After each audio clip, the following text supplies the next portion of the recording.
আপনারা যদি আমাকে আপনাদের পরিবারের সন্তান ভাবেন, আপনাদের প্রতিবেশী ভাবেন, আমি খুব খুশি হব। আমি তারপরও কৃতজ্ঞতা জানাই আজকের এই অনুষ্ঠানে আমাকে আমন্ত্রণ করার জন্য। আমি আপনাদের এই গ্রামের সন্তান হিসেবে, আপনাদের পরিবারের সন্তান হিসেবে আমি দুটো কথা বলবো আপনাদের। আগামী 12ই ফেব্রুয়ারি যে নির্বাচন, আপনারা তো জানেন সবাই, আগামী 12ই ফেব্রুয়ারি যে নির্বাচন, ত্রয়োদশ জাতীয় সংসদ নির্বাচন, সেই নির্বাচনে আপনাদের এই গ্রামের ছেলে, আপনাদের ভাই, আপনাদের প্রতিবেশী যে নির্বাচন করছে, আপনারা জানেন? আপনারা অনেকে জানেন না। এই ব্যর্থতা কিন্তু আপনাদের না, এই ব্যর্থতা কিন্তু আমার। কারণ আমার পৈতৃক বাড়ি এখান থেকে 1 কিলোমিটার দূরে, আমার মামা বাড়ি এখান থেকে 1/2 কিলোমিটার দূরে, আমার নিজের বাড়ি এখান থেকে 100 গজ দূরে। তারপরও আমি আপনাদের পরিবারের সন্তান হতে পারিনি, তারপরে আমি আপনাদের আপনজন হতে পারিনি। এটা কিন্তু আমার বড় ব্যর্থতা। আমি আপনাদের সত্যি সত্যি আমি আপনাদের আপনজন হতে চাই, আপনাদের পরিবারের একজন সদস্য হতে চাই। আপনারা কি আমাকে আপনাদের পরিবারের সদস্য বানাবেন? সত্যি সত্যি বানাবেন? আমি আপনাদের প্রতি কৃতজ্ঞ। আমি সত্যি সত্যি আপনাদের সন্তান হিসেবে থাকতে চাই। আগামী 12ই ফেব্রুয়ারি যে নির্বাচন, সেই নির্বাচনকে সামনে রেখে আপনার পরিবারের একজন সদস্য যদি নির্বাচন করত, আপনারা কি করতেন? তার জন্য পরিবারের অন্যান্য লোকদের কি কিছু করার নাই? কিছু করণীয় নেই? সেখানে কি কোনো দলমতের ব্যাপার আছে? কোনো দলমতের ব্যাপার আছে? আমি তো দলমত দেখি না।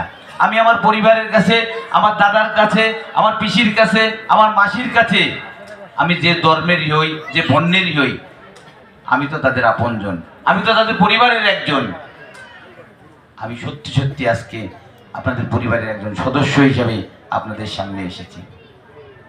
আমাদের এই অঞ্চলের মানুষ একটি বিশেষ দলের প্রতি তাদের দুর্বলতা আছে, একটি বিশেষ মার্কার প্রতি তাদের দুর্বলতা আছে।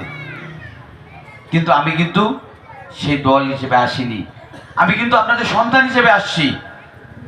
তারপরও যে দলটির প্রতি আপনাদের একটা দুর্বলতা ছিল, যে মার্কার প্রতি একটা দুর্বলতা ছিল, সেই দলটি কিন্তু এবার নির্বাচনে নেই। জানেন আপনারা তো? সেই প্রতীকটিও কিন্তু এবার নির্বাচনে থাকবে না। তাহলে আপনাদের পরিবারের একজন সন্তান হিসেবে, আপনাদের ভাই হিসেবে, আপনাদের গ্রামবাসী হিসেবে আমি কি একটা ভোট আপনাদের কাছে দাবি করতে পারি না? আমি কোন মার্কা নিয়ে দাঁড়িয়েছি বলেন তো? ধানের শীষ। অনেকেই জানেন না, এটা আমার ব্যর্থতা। আমার উচিত ছিল এখানে আমার মা, পিসি যারা আছেন সবাই যাতে জানে, এবং সবাই যাতে প্রতিবেশী সহ আত্মীয় সবাইকে বলে, এই আমার গ্রামের ছেলে ইলেকশনে দাঁড়িয়েছে, ধানের শীষ প্রার্থী প্রতীক নিয়ে দাঁড়িয়েছে, তাকে কিন্তু আমাদের জয়যুক্ত করতে হবে, তাকে কিন্তু আমাদের জয়ী করতে হবে, তাকে কিন্তু আমাদের ওই মহান সংসদে নিতে হবে। আমি কিন্তু আজকের পর থেকে আমি কিন্তু আমার যে দায়িত্ব ছিল, আমার মা পিসিদেরকে বলার জন্য, আমার দাদাদের বলার জন্য, আমাদের বন্ধু বান্ধব সবাইকে বলার জন্য, আমার গ্রামের সবাইকে বলার জন্য, আমি কিন্তু আমার কথা বলে গেলাম। বাকি কাজ কিন্তু আপনাদের, বাকি কাজ কিন্তু আপনাদের। আমি কিন্তু অধিকার নিয়ে আপনাদের অনেক কথা বলবো।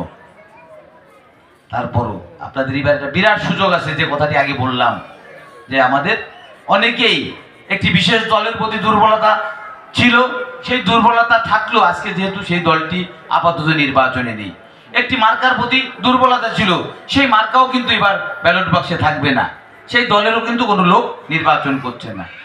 আমি কি আশা করতে পারি না আপনাদের কাছে?